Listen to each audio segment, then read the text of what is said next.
Sir, may nagsampa na po ng impeachment complaint against Vice President Leni Robredo. I won't allow. I won't. Do you think, sir, may basehan po para ma-impeach nga po siya? What are your thoughts po? Look, we just had an election. Guys, lay off. Let's stop it. Can do other things, but do not tinker with the structure of government. I will not countenance it.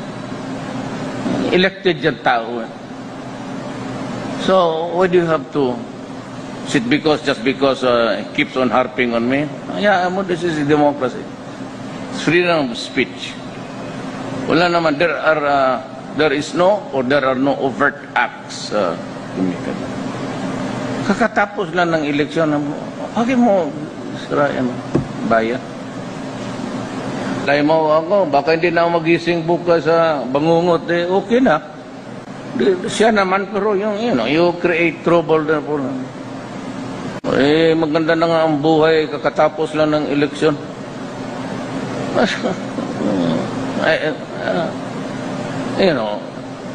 This is a democracy. Leaders are elected. If there are to be son of a it's still the people's choice. Remember that.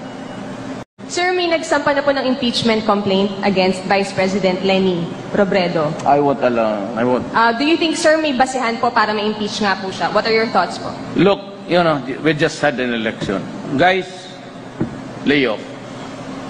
Let's stop it. Can do other things, but do not tinker with the structure of government. I will not countenance it. Elected yung tao.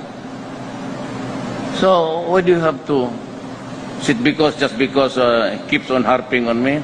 Yeah, this is a democracy. It's freedom of speech. Wala naman, there is no or there are no overt acts. Kakatapos lang ng eleksyon, okay mo, sirayan bayan.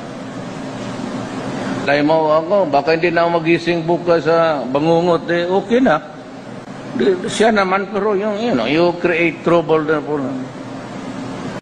Maganda na nga ang buhay, kakatapos lang ng eleksyon.